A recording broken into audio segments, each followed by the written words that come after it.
Cognitive diary example. Snippy text from friend.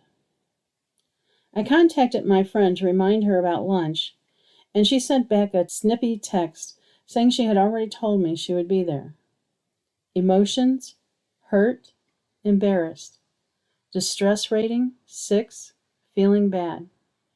Thoughts: she sounded like she was mad at me. I don't know why she has to be so rude. I don't understand what I did wrong. But I'm sure it is me. I'm always so awkward socially. Maybe I should have checked my emails and texts before contacting her.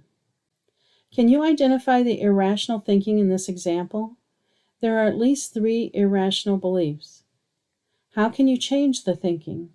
What is another way of thinking about the situation that won't cause the feelings of being hurt and embarrassed? Pause here before listening to the answers to consider what cognitive beliefs might be causing the self-talk and how to refute those beliefs.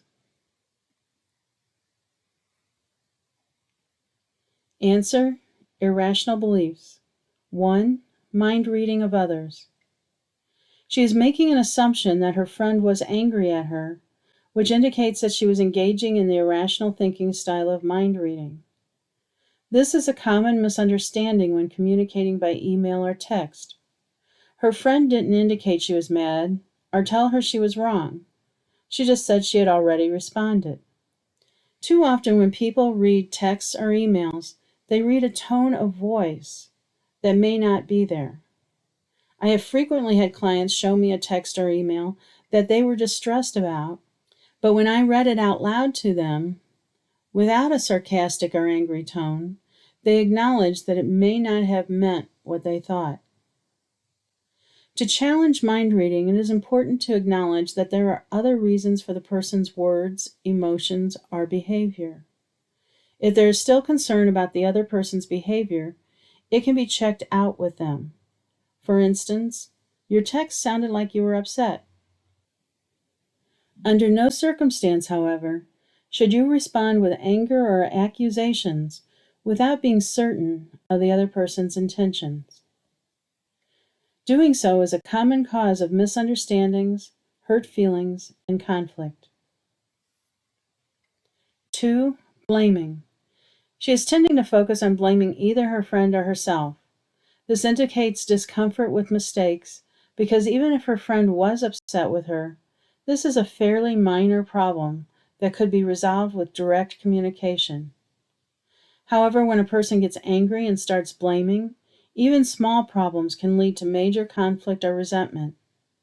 In this situation, if instead she were to consider that there may be some other reason for her friend's response, or that everyone has a bad day once in a while, she is less likely to be hurt by her friend. In addition, by accepting her own personal flaws instead of demanding that she shouldn't make mistakes, she is less likely to look for blame in herself. As a result, she is more likely to shrug off the situation as a minor misunderstanding that doesn't deserve further attention. 3. Shoulds. As stated before, she has demands of herself. Most likely she believes, I shouldn't make mistakes that would cause others to get mad at me. This is an unreasonable expectation, as illustrated by this example. If her friend was angry with her, it wasn't because she did anything terribly wrong.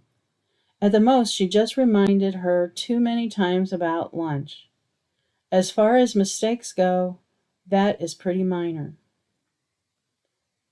How can this thinking be changed? I don't know she was angry. I'm making an assumption. It might just be the way she came across in the text. She is my friend and probably isn't thinking any further about her response, so there's no reason for me to dwell on it either. If I did do something wrong, it is minor, and I don't need to worry about it. If she is upset with me, it is up to her to let me know, and then I can do something about it. But unless that occurs, I'm just going to go to lunch and enjoy myself.